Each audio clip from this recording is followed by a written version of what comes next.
요리사는 묻는다. 나는 매일 불 앞에 선다. 기름은 튀고 연기는 눈을 따갑게 한다. 날마다 칼에 손끝이 다치고 패는 타고 시간은 쫓기고 마음은 조인다. 그 가운데서도 나는 다시 고른다. 재료를, 간을, 타이밍을. 그렇게 만들어낸 음식은 내 자식 같다. 어설픈 대가 있고 손이 많이 가고 마음이 쓰인다. 하지만 한순간이다. 별로야. 짜다. 기대한 만큼은 아니네. 요리도 해본 적 없는 사람들이 평가를 한다. 맛을 말한다. 그 평가가 진심이든 아니든 나는 문득 묻고 싶어진다. 당신은 그걸 말할 자격이 있는가? 한 장 요리를 모르는 사람들이 맛을 판단할 수 있을까?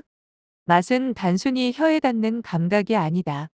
맛은 맥락이고 과정이며 때로는 투쟁이다. 좋은 요리를 만들기 위해 요리사는 수백 번의 실패를 거듭한다. 간이 새지 않게 하면서도 풍미를 살리고 재료 본연의 맛을 유지하면서도 입에 감기게 해야 한다. 이건 이론이 아니라 손끝의 경험이고 몸의 누적이다. 그런데 그 과정을 단 한 번도 해보지 않은 사람들이 너무 쉽게 맛을 판단한다. 리뷰창에, 인스타그램에, 유튜브 댓글에 남긴다. 이건 별로다. 저건 최고였다. 그 말에 담긴 기준은 무엇인가? 진짜 경험인가? 아니면 어딘가에서 주워들은 상식 혹은 유행하는 감각의 모방일 뿐인가?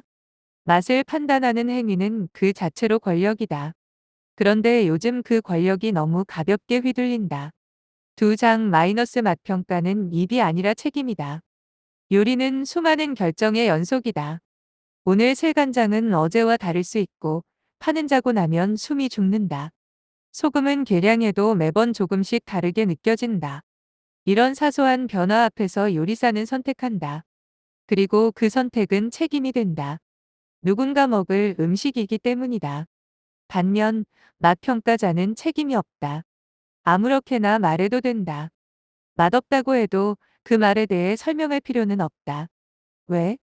그건 개인의 취향이기 때문이다. 그렇게 책임지지 않는 입맛이 무게 없이 떠돈다. 그게 바로 지금의 음식 문화다. 누구나 평가하지만 아무도 책임지지 않는다. 요리를 해본 적 없는 사람들조차도 세장 미식평론이 아닌 감각의 독재. 진짜 미식가는 겸손하다. 스스로의 혀를 절대적 기준으로 삼지 않는다. 왜냐하면 그는 안다. 재료 하나, 불 조절 한 번, 칼질 한 컷이 음식의 세계를 송두리째 바꾼다는 것을. 그런데 요즘은 겸손 대신 확신만 남았다. 이 집은 맛없다. 다시는 안 갈 거다. 어디가 낫다. 감각을 기준 삼아 무기처럼 휘두르는 리뷰는 미식이 아니라 독재다. 경험의 다양성은 사라지고 기준은 획일화된다. 결국 모든 음식은 트렌드 안에서만 평가된다. 인스타에 예쁘게 나오느냐, 유명 인플루언서가 왔느냐, 가성비가 좋냐 따위의 틀로만. 그 감각은 타인의 감각이다. 자기의 입이 아니라 다른 사람의 입맛을 베껴온 감각. 내장 입맛은 다양성의 문제이지 위계의 문제가 아니다. 짜게 먹는 사람도 있고 심심한 걸 좋아하는 사람도 있다. 느끼한 걸 좋아하는 이도 있고 한식 외엔 못 먹는 이도 있다.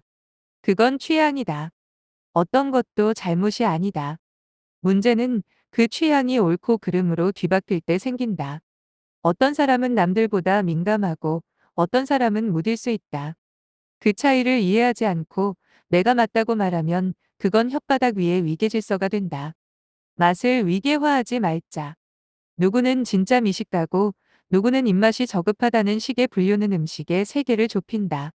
맛은 넓다. 그러니까 그 맛을 평가할 때도 그 넓이를 잊지 말아야 한다. 다섯 장 맛을 말할 자격은 어디서 오는가?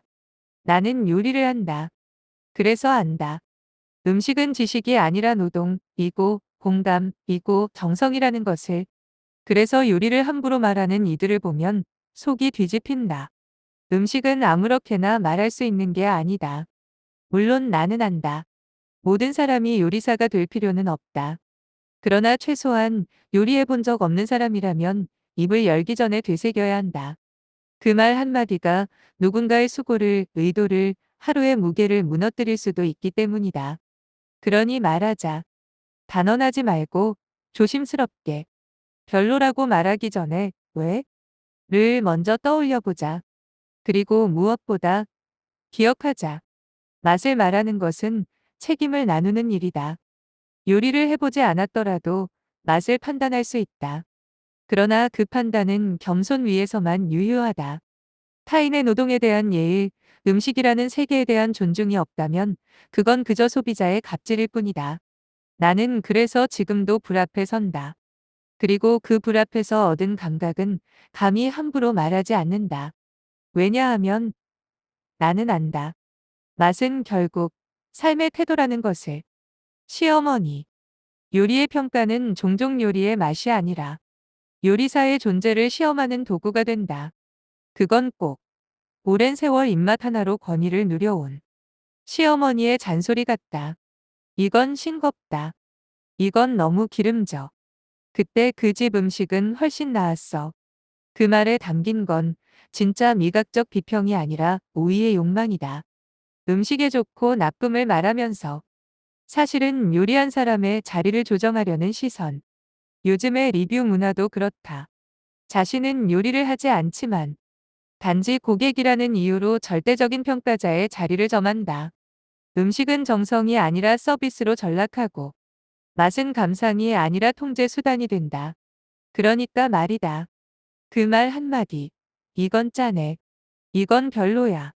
그 말 속엔 진짜 맛이 아니라 관계의 권력이 숨겨져 있을지도 모른다. 말버릇. 내 주위엔 그런 사람이 있다. 자신은 요리를 하지 않지만 마치 맛칼럼니스트라도 되는 양 입을 논다. 저 집은 맛있더라. 저긴 별로야. 거긴 검증이 안 됐어. 요즘 소문이 안 좋아. 그 말에는 단순한 평가를 넘어선 뉘앙스가 있다. 마치 자신이 음식 세계의 중심이라도 되는 것처럼. 모든 정보와 진실이 자신의 입안에 들어있다는 듯한 말투. 나는 그런 모습을 볼 때마다 속이 뒤틀린다. 기분이 나빠진다. 왜냐하면 그 말들 사이에선 요리한 사람의 노동, 의도, 삶 자체가 사라져 있기 때문이다. 입맛은 취향일 수 있지만 말맛은 인격이다. 컵라면.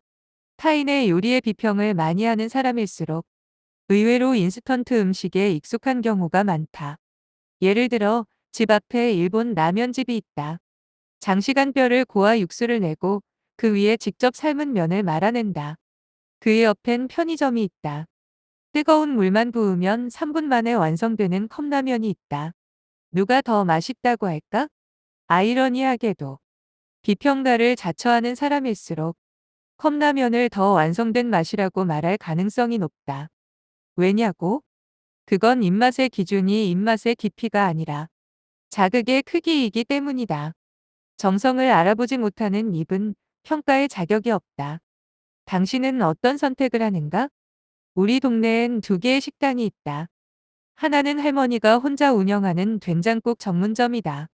매일 새벽에 일어나 멸치와 다시마를 우려내고 직접 담근 된장으로 국을 끓이신다. 국은 진하고 뒷맛은 구수하다. 무와 두부가 조용히 제 역할을 하고 있고 밥보다 국을 먼저 떠먹게 되는 곳이다.